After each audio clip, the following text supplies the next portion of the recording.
Hello, ladies and gentlemen, and welcome to this week's episode of Film Etc., the only movie review podcast you need in life. My name is Mike Webb. I'll be your host, and I want to thank everyone who listened to our very first episode last week. We had such an incredible response, and I hope we get to continue that down the road. If you guys are new to the show, first off, welcome.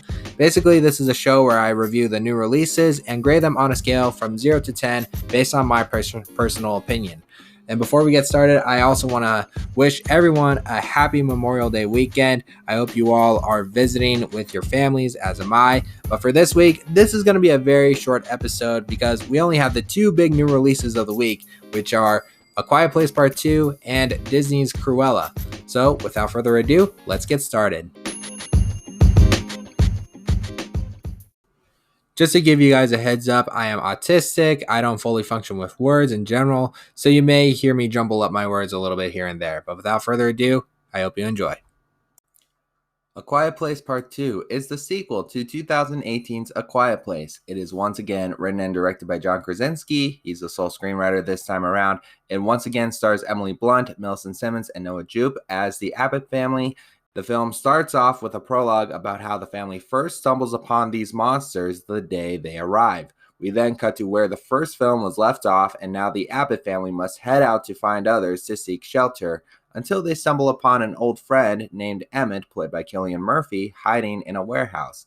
Desperate, the Abbott family, along with Emmett, must figure out a way to survive this post-apocalyptic world and fend off these monsters for good. The film also stars Krasinski, who returns for a small role, as well as Jaimin Unsu. If you have not seen the first Quiet Place movie, do yourself a favor and watch it. It is great. It is basically essential viewing before you watch the sequel. It'll give you everything you need to know before you watch it. What I love about the first movie is that it's a very confined movie, but the sequel expands the world building, but not very much. I will say, though, it's not as great as the first movie, in my opinion, but it's still a worthy sequel. I mean, the 10-minute prologue is spectacular. It's very intense, and it feels very, very cinematic. The cast all return, and they give an amazing job. Emily Blunt, Millicent Simmons, Noah Jupe. And even though Emily Blunt gets top billing, this is basically Millicent Simmons' movie. Plus the addition of adding Cillian Murphy, he is astonishing in this film. As I mentioned, it's more riveting and intense. The sound design kicks up a notch. It's a sequel that grounds more about its characters than an over explanation about why the monsters are here in the first place.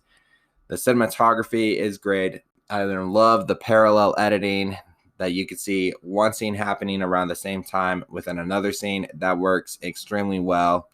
Marco Beltrami returns to score the film. He was actually nominated for a Golden Globe for scoring this movie, and I'm surprised he's returned. In fact, a lot of the key players have returned. And I did mention it's not as great as the first movie. Whereas the first movie, it heavily relies on this family's survival. It's basically almost the same movie, just with adding a couple new characters in it. What works differently than the sequel is that I had some pacing issues mainly towards the middle of the film. There's also a minor character that just comes and goes, but that doesn't have much of an impact to the story overall. There are some characters that get to stay confined, kind of like in the first movie, and when I walked out of the movie, I felt like they didn't do a lot. But then I realized, no, they actually did do something to help keep them survive. So I would say it's not a bad thing. It's just I wanted to see a little bit more from those characters overall.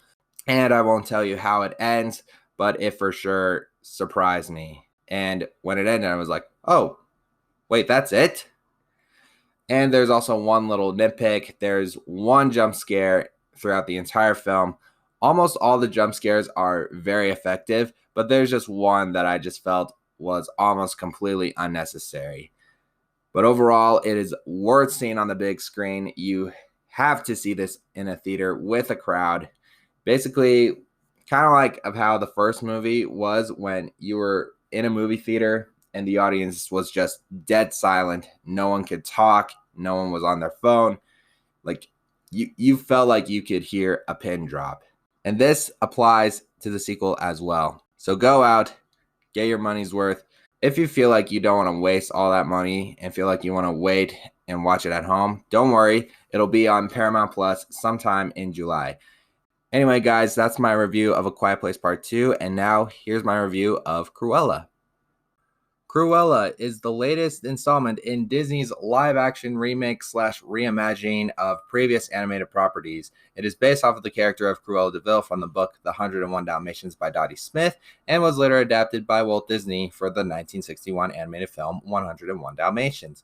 It is directed by Craig Gillespie, who's best known for directing other movies for Disney like Million Dollar Arm and The Finest Hours, as well as directing the Oscar-nominated films Lars and the Real Girl and I, Tonya. Cruella is the origin story of how young Estella, played by Emma Stone, aspires to be a fashion designer in 1970s London. When she's approached by the Baroness, played by Emma Thompson, she goes down a dark and dangerous path to become the notorious fashion designer known as Cruella de Vil. The film also stars Joel Fry and Paul Walter Hauser as her henchmen Jasper and Horace, Emily Beecham, Kirby Howell-Baptiste, and Mark Strong. I like the original animated Disney film from 1961. I think it's a fun little animated film, but I've yet to see the Glenn Close remake of 101 Dalmatians that came out in the 1990s, as well as its sequel. But Glenn Close does have an executive producer credit on the film. Take note of that. Just imagine if Disney was making a version of Paul Thomas Anderson's Phantom Thread, but instead of Paul Thomas Anderson, it would be directed by Martin Scorsese. And I found this movie to be fun and entertainingly chaotic throughout. I think Emma Stone is brilliantly cast as Cruella de Vil. She brings out this crackling energy inside that you just feel like it's going to explode at any moment. Emma Thompson is basically doing her version of Meryl Streep in The Devil Wears Prada. She is just evil to watch and just chews up the scenery. Paul Walter Hauser, in my opinion, is the scene stealer. He steals every scene he's in. He is fully committed to this role as this comedic relief character playing one of her henchmen, Horace. The costume design by Jenny Bevan are dazzling and exquisite. I can easily see this as an early frontrunner for the Oscar for Best Costume Design. I also like the look of the punk rock aesthetic around 1970s London. Like, that was engaging to watch. I wouldn't call this a kid-friendly Disney film. No, this is more like a little more adult-oriented. There's a scene early on in the film where Estella gets drunk and vandalizes a store window. Like, it's not a film for little kids. I would say that it's a very dark Disney film. I would not recommend it for like children, probably under the age of 10, I would say. Now, despite all those things that I mentioned, I have some qualms with this. Main reason number one, it's too long. It is 2 hours and 14 minutes. It does not need to be this long. I feel the story to be a little bloated in some parts. There are some predictable moments that I found coming a mile away. There are some characters that I found to be a little one note, particularly Joel Fry's Jasper and Mark Strong. Mark Strong's character has this like one crucial scene that's like filled with exposition, but other than that, he has very little to offer. And most of the soundtrack choices were very on the nose, very obvious, and there were some songs that didn't bother me too much, but I just would have take out one particular song and put it in with another. There's also a little nitpick of inaccuracy. I mentioned this takes place in 1970s London. There's one part of the film where they play Should I Stay or Should I Go by The Clash, but that song was released in 1981. I don't like when movies are inaccurate. I mean, there are a couple exceptions like A Knight's Tale where they use a modern day soundtrack in a medieval setting. But other than that, guys, those are my thoughts on Cruella. Now let's wrap this up and call it a day. So this is how I grade the new releases. If I give them somewhere between an 8.1 all the way up to a 10, it is a high recommendation for me. Somewhere between a 7 to an 8, it's still a recommendation, but not as like an overwhelming sense of like you must go see it immediately.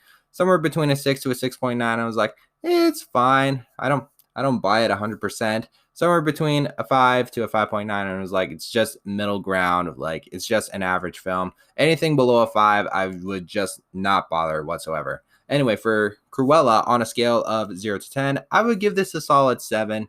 I failed to mention this is available in theaters and on Disney Plus, available on their Premiere Access where you pay $30 for it. Again, it's too long, but I still had fun watching it, and some of the story elements did not work. Some of the characters did not work for me. I still thoroughly recommend it for what it is. It could be like top 3 for like of all the live action Disney films that I've seen so far in my life. Again, a solid recommendation for Cruella. And then A Quiet Place Part 2, I'm going to give this an 8.1 out of 10. This is like the lowest I would give for like a high recommendation. It's one you have to seek out on the big screen. Don't wait for it at home or like on Blu-ray or streaming or something like that. Just go rush to the movie theater, get that popcorn ready. You will not be disappointed. And that is it for the new releases this week.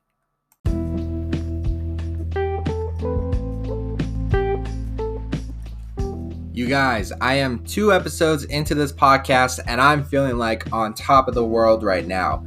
I hope I get to continue down on where this show is going to go. But otherwise, guys, thank you all so much for listening. I'll be back next week. Even though it's kind of a short episode, there weren't a lot of movies that come out. But next week, I'll be back with kind of a catch-up week where I want to take my mom to see Dream Horse starring Toni Collette.